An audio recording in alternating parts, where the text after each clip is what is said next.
FFA and 4-H, Teaching Kids to Harden Their Hearts. This is the title of an article found on the PETA website. This article states that kids in FFA and 4-H are taught that it is acceptable to send animals to slaughter and that being cruel to them is okay. However, this is not the case.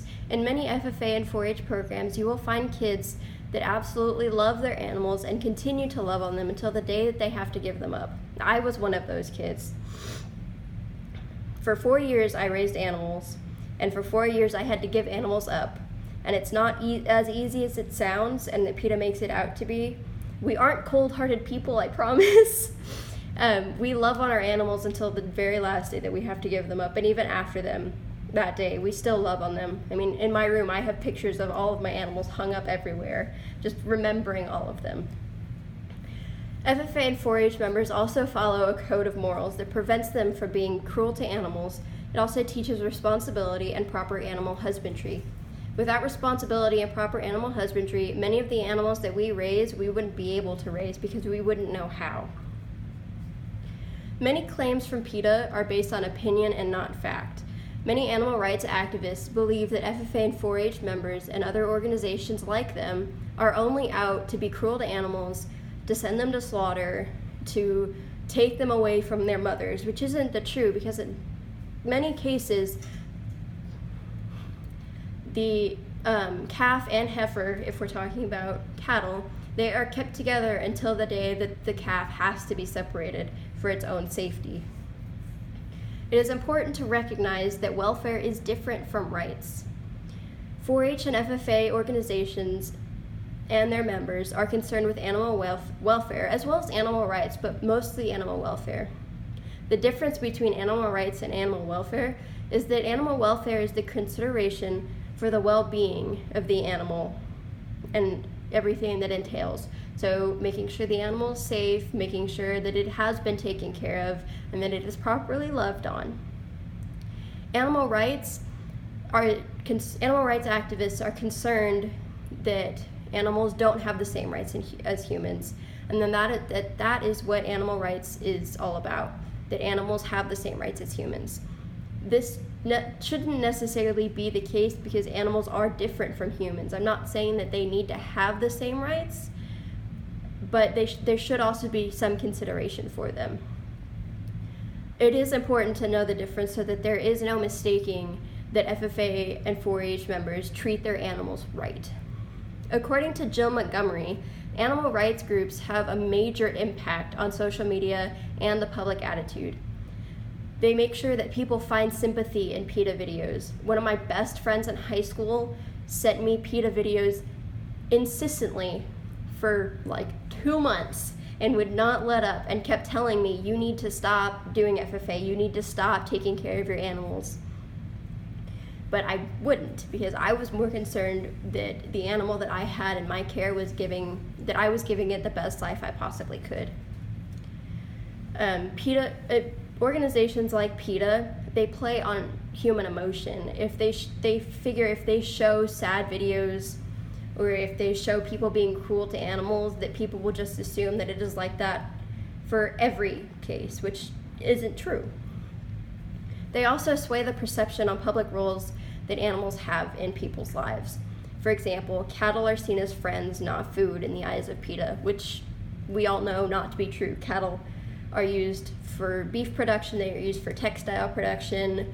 You know, we have their pillows on our couches, we hang leather-bound books on shelves on the wall, and things like that. There's a moral code that FFA and 4-H members follow. FFA has a code of ethics, which is the rule book, which is found in the official FFA manual. There are pledges inside that demand that we respect the rights of other people, we respect their property, we are courteous, honest, and fair, and we make a positive difference in people's lives, not a negative.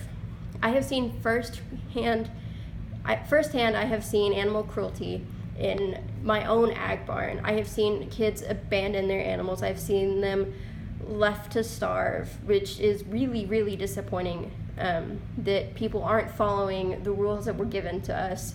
And not just that, they aren't following the moral standard that everybody holds each other to. FFA programs teach kids responsibility. Like I stated earlier, it teaches them responsibility and proper animal husbandry. But more than that, taking care of an animal is a huge responsibility. It's a huge time impact. So having that responsibility is important. In the 4-H community, kids are empowered to obtain leadership skills as well as raise animals, and they participate in hands-on projects that are led by adult mentors that look out for them and make sure that they are doing the very best job they possibly could. There was a little girl in my 4-H group that showed mini Herefords, and she was an exemplary showman, and you could tell that she took the time to care and bond with her animal, and I know for a fact that she gave every single one of her animals the best life it possibly could live. The videos that PETA uses are mostly from overseas, but there are some from the United States. Many of the places that they get them from are from places like China, Singapore, and other Pacific Island nations. In my Animals and Society class last semester that was led by Professor Franks, we discovered that there was a animal cruelty case out of Oklahoma on a chicken farm. The chicken farmer was throwing around his chickens. He was leaving them in 2x2 cages or smaller and putting multiple chickens per cage. And PETA used this for their fuel their fire against organizations such as FFA and 4-H, which is really tragic because organizations like that had nothing to do with that situation, but they still used it against us.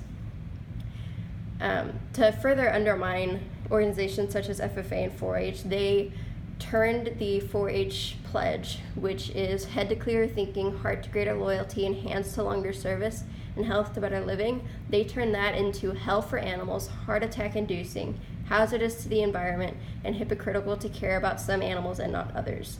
So for them to do that, it took people's opinion of FFA and 4-H and turned it against them, and they started thinking about organizations like that terribly, and they said they attacked the organizations. They said that they weren't taking care of their animals, that they were letting things like this happen, when in reality it wasn't their fault. So in conclusion, I ask that you pay attention to the facts and do research to form your own opinion, and don't just follow blindly to organizations like PETA. It is also important that you understand the situation of stock animals and attacks against the FFA and 4-H, and it is important to understand that they are facilitated and false. Although not all members follow the quote code of ethics and follow their own moral compass, many times if they don't, they are kicked out of the organization because organizations like FFA and 4-H don't want that to affect public opinion of them, because what they are doing is good. They are teaching responsibility. They are teaching proper care of animals. And like I've stated before, many of the times, in many cases, the lives that we give those animals are the best life that they possibly could. So I encourage you to learn for yourself what is true and what is false. Thank you.